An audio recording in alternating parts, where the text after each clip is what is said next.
states survive when its streets fall silent, not from peace, but from fear. In the early hours before dawn, California's cities flicker under the glow of broken glass and emergency lights. Los Angeles, Fresno, Oakland each echoes the same rhythm. Tires screech, alarms blare, masked figures move like clockwork through the night. In just 48 hours, 52 businesses were hit. The targets weren't luxury stores this time, but the heart of community life: bakeries, gas stations, small restaurants, mom and pop markets. It's a coordinated siege, not by foreign enemies, but by organized crews who have learned that the law can't touch them.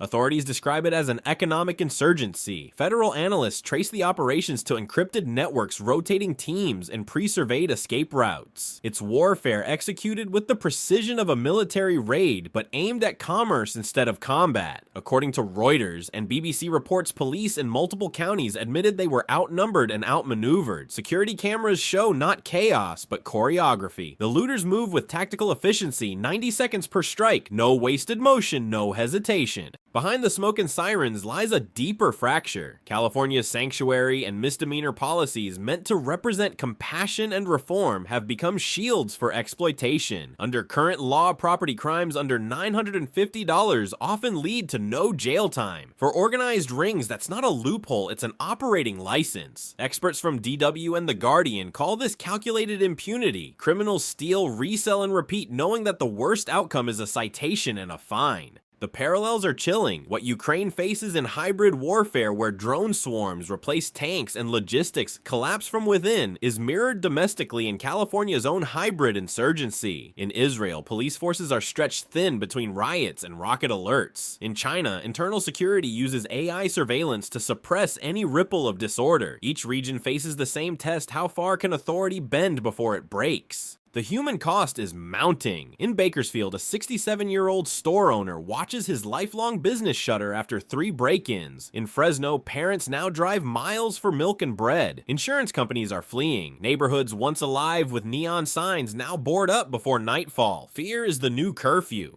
And through it all, one haunting question grows louder: if America can't keep order within its own borders, how long before its enemies abroad sense weakness? Under the pale glow of security lights, the anatomy of California's organized looting comes into sharp focus. What looks like chaos from afar is in truth a blueprint, a disciplined operation executed with military precision. Investigators say crews operated in rotational shifts, communicating through encrypted apps similar to those used by cartel logistics teams. Each strike followed a rhythm: 2 scouts, 1 driver, 1 executor, 90 seconds from entry to exit, stolen vehicles, fake plates, silent coordination, and then they vanish into the sprawl. Reuters and defense news sources confirm that federal analysts now classify this as networked urban insurgency, an operation using civilian terrain the same way drone warfare uses airspace. The strategy mirrors cartel playbooks observed in northern Mexico hit fast fragment response exploit policy gaps. Los Angeles County data shows that 70% of looters had previous misdemeanor theft records. Many were already on probation, most were released within 24 hours. From Los Angeles to Stockton, patterns emerged. The targets weren't random, they followed logistics routes along Interstate 5 and Highway 101, where quick exits and low patrol density ensured success. Surveillance from San Jose captured a sequence of 6 stores looted in under 10 minutes. The SUV used in all 6 attacks was later found abandoned, stripped, and burned. Federal agents tracking these events compare them to micro-raids, using terms once reserved for counter-terror operations abroad. Jane's Defense Weekly draws a stark parallel. Just as drone units in Ukraine coordinate via encrypted signals to overwhelm defenses, these California crews coordinate via group chats and GPS pings to overwhelm law enforcement. It's asymmetric warfare adapted for American streets. This level of sophistication raises grim implications. If organized theft networks can synchronize attacks across 6 counties, what prevents them from scaling to national infrastructure, fuel depots, telecom centers, data hubs?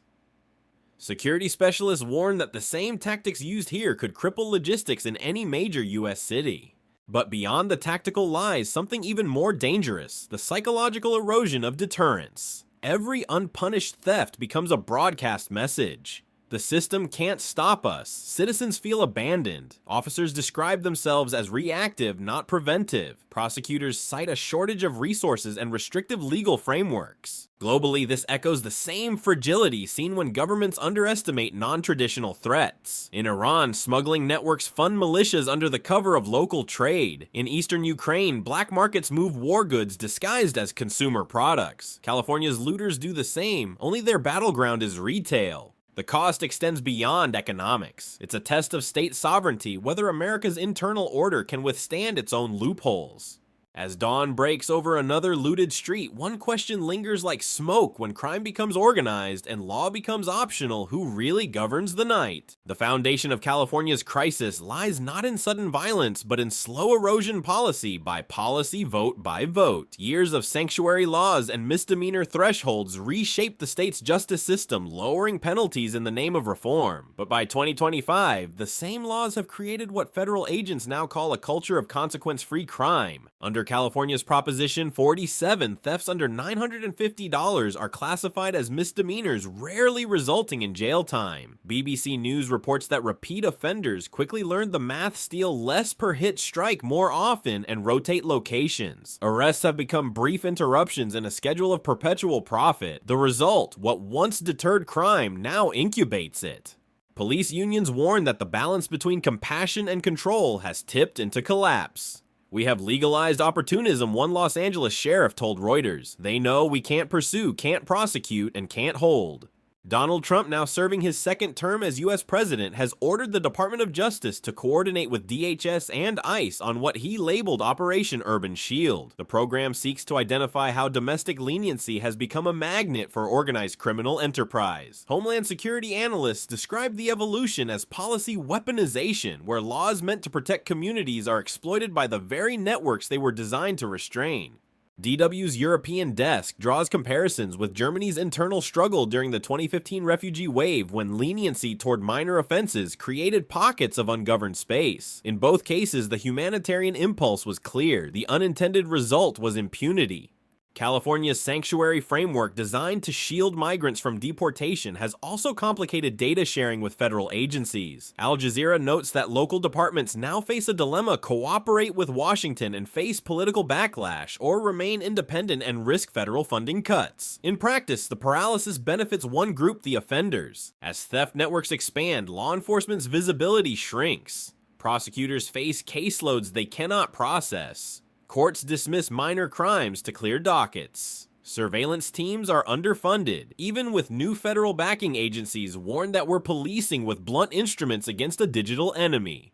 Experts from The Guardian highlight the psychological factor, what they call normalized decay. When citizens see theft as routine and punishment as symbolic, the moral threshold erodes faster than any statute. Store owners no longer report crimes because they expect no response. Residents record videos, not emergency calls. The social contract itself is unraveling. Meanwhile, on the geopolitical stage, Trump's administration points to California as an example of domestic strategic failure, a cautionary tale in how internal weakness can invite external threats. If cartels can infiltrate economic supply chains at this scale, imagine Defense News warns what hostile foreign actors could achieve using similar logistics under the radar.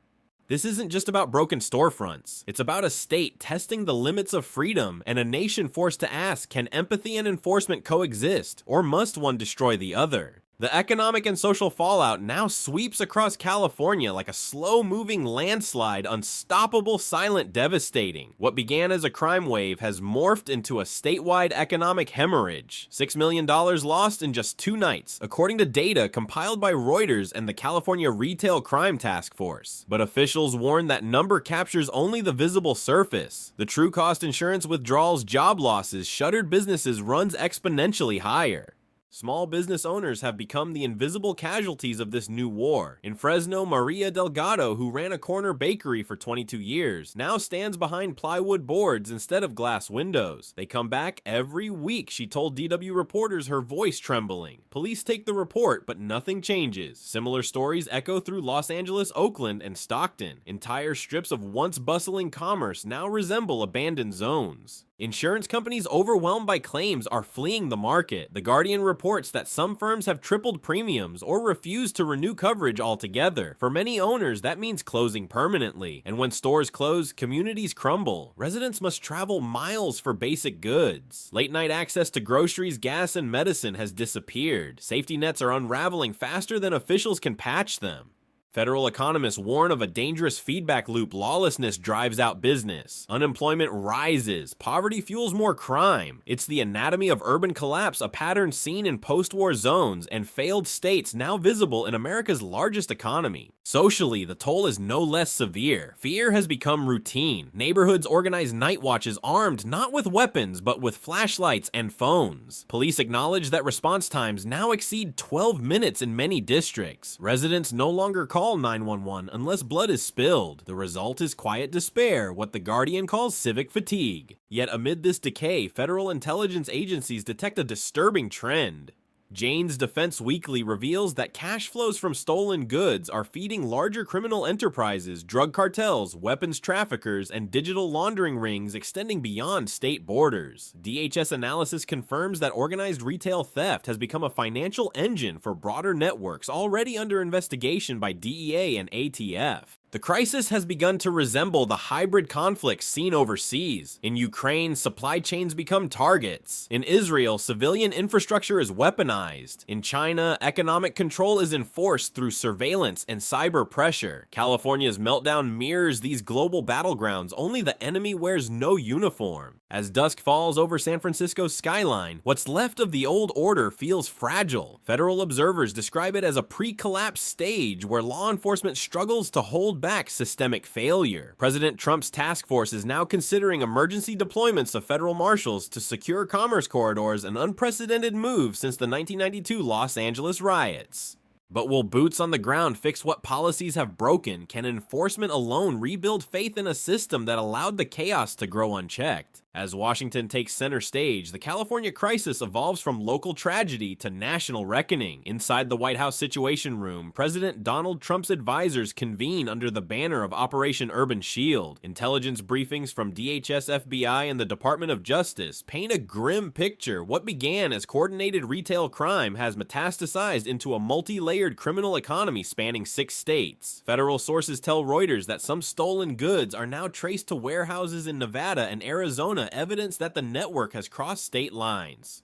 The Justice Department's Organized Crime Division has reclassified the case under the RICO framework, treating looting rings as domestic criminal enterprises. Federal prosecutors are preparing indictments that could carry sentences of up to 20 years. Defense News calls this the largest anti-organized crime mobilization since the 1980s. Yet the political fault lines are widening. California's governor and mayors, once champions of sanctuary and leniency, now face collapsing approval ratings. The Guardian notes that public trust in state leadership has plunged to its lowest point in a decade. Protests erupt on both sides, business owners demanding federal control, activists warning against militarization. On Los Angeles steps, placards read, "Where is the state and we built these streets? Why must we defend them ourselves?"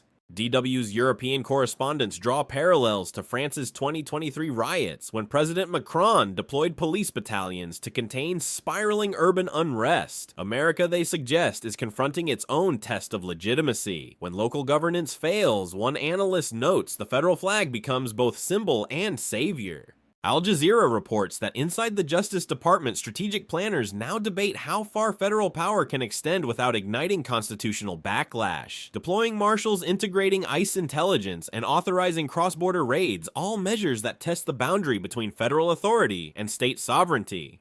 Globally, allies are watching closely. NATO defense analysts warn that America's domestic instability sends dangerous signals abroad. When cities burn, unchecked deterrence flickers. In Moscow, state media calls California a showcase of Western hypocrisy. In Beijing, the Global Times claims that Washington cannot govern its own streets, but lectures others on order. For Trump's administration, restoring California's stability is no longer just law enforcement, it's national prestige. Meanwhile, on the ground, the fractures deepen. Law enforcement morale plummets. Recruitment drops. Businesses evacuate high-crime corridors. Federal officers describe the environment as low-intensity domestic warfare. Communities caught between fear and fatigue drift toward resignation. And yet amid the tension, a profound question divides America's leadership. Is the collapse of deterrence a failure of policy or a symptom of a deeper cultural fracture between freedom and responsibility? The race to reclaim California's streets has become a test of national resolve. Federal convoys roll through Los Angeles and San Francisco, unmarked SUVs, armored response units, and U.S. Marshals coordinating with DHS cyber analysts, tracking encrypted communications. The mission: dismantle the looting networks before they metastasize into something worse. What once looked like random crime now carries the hallmarks of organized insurgency. Jane's Defense Weekly confirms that intelligence teams uncovered digital payment chains connecting stolen goods to money laundering operations spanning Mexico, Canada, and parts of Eastern Europe. It's not just looting anymore, it's economic warfare through the black market. President Trump's administration has authorized emergency coordination with Interpol to disrupt transnational financing, a move rarely seen for domestic crime. But restoring order demands more than arrests. It requires confronting the philosophical divide that allowed the crisis to flourish. DW analysts describe it as the clash between moral leniency and operational reality. California's leaders built a legal framework on trust and human decency. Criminals built an empire on exploiting that trust. When compassion meets opportunism without accountability, the result is collapse. The situation reverberates far beyond U.S. borders. In Israel, where urban conflict merges with terrorism, police use AI-driven predictive patrols to stop flash mobs before they form. In Ukraine, digital mapping of looting and black market activity informs frontline logistics. In China, the state's answer to disorder is absolute control, mass surveillance, zero-tolerance silence by force. America now faces a crossroads between these extremes. Reuters notes that early signs of federal pushback are yielding results. Arrest rates rise, fencing operations crumble, and task forces are beginning to rebuild deterrence. But communities remain scarred. For every storefront reopening, another closes in fear of reprisal. The psychological damage, the quiet resignation that nothing will change, lingers long after the glass is replaced. The Guardian's editorial captures the paradox. California's tragedy isn't the crime, it's the normalization of chaos. When looting becomes background noise, democracy itself begins to erode. For America, the test now is existential. Can the rule of law recover from its own compassion? Can a nation reclaim fear as justice, not surrender?